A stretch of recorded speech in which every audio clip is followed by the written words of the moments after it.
Pokrovsk में रूस का यूक्रेन पर हमला। जी हां, यूक्रेन पर हमला किया रूस ने और आर्टिलरी यूनिट से यूक्रेन पर निशाना साधा है। ड्रोन कंट्रोल यूनिट पर गोले दागे हैं। यूक्रेनी सेना को भारी नुकसान की खबर है। तो लगातार यूक्रेन पर हमले किए जा रहा है रूस, और जो ये ताजा हमला हुआ है ये ड्रोन कंट्रोल यूनिट पर हमला किया गया है। यूक्रेन ड्रोन के जरिए रूस को लंबे समय से परेशान करता रहा और ऐसे में अब देखिए ड्रोन के जितने कंट्रोल यूनिट्स हैं वो भी निशाने पर हैं रूस के। यूक्रेनी सेना को इस हमले में काफी नुकसान की खबर है।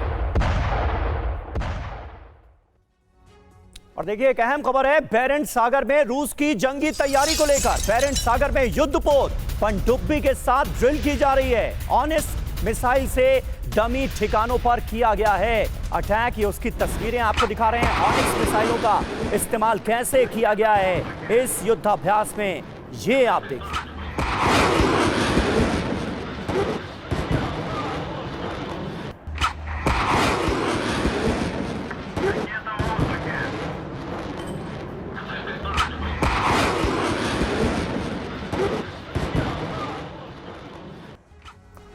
और इस बीच पोलैंड ने रूस को दिए धमकी, नेटो देशों में घुसपैठ बर्दाश्त नहीं। नेटो सीमा में घुसपैठ पर होगी कार्रवाई। रूसी मिसाइल ड्रोन को मार गिराया जाएगा, ये राडोस्लाव ने कहा है। यूएनएससी में पोलैंड के विदेश मंत्री राडोस्लाव सिकोर्स्की का बयान। तो रूस को पोलैंड की धमकी, बड़े हमले की तैयारी क्या है, पूरी कहानी ये भी देखिए। यूएनएससी में पोलैंड ने क्या कहा। हमें पता है रूस को अंतर्राष्ट्रीय कानून का डर नहीं है। रूस अपने पड़ोसियों के साथ शांति के साथ नहीं रह सकता। अब नेटो सीमा में रूसी घुसपैठ बर्दाश्त नहीं करेंगे। रूस जानबूझकर बार बार गलती कर रहा है। रूस की मिसाइल ड्रोन को मार गिराया जाएगा। तो ये पोलैंड की तरफ से कहा गया है। मनीष, जिस तरीके से नेटो देश, यूरोपीय देश, बाल्टिक देश एक केस तैयार कर रहे हैं, क्या हम ये समझें कि नेटो या यूरोपीय देश रूस से सीधे उलझना नहीं चाहते, या फिर एक प्रीटेक्स्ट तैयार किया जा रहा है, एक मंच तैयार किया जा रहा है रूस पर किसी बड़ी कार्रवाई का?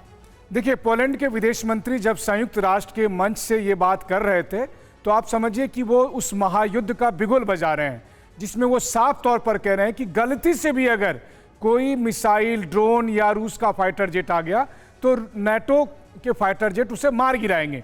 यानी उसके बाद क्या होगा ये दुनिया में सबको पता है। टीवी 9 अपने दर्शकों से ये बात कह सकता है कि पिछले 3 दिन से लगातार हम अपने दर्शकों को ये बता रहे थे कि नाटो देशों में सहमति बन गई है कि अब एक भी मौका नहीं दिया जाएगा, और उस पर आधिकारिक मुहर नाटो पोलैंड के विदेश मंत्री ने संयुक्त राष्ट्र के मंच से लगा दिया।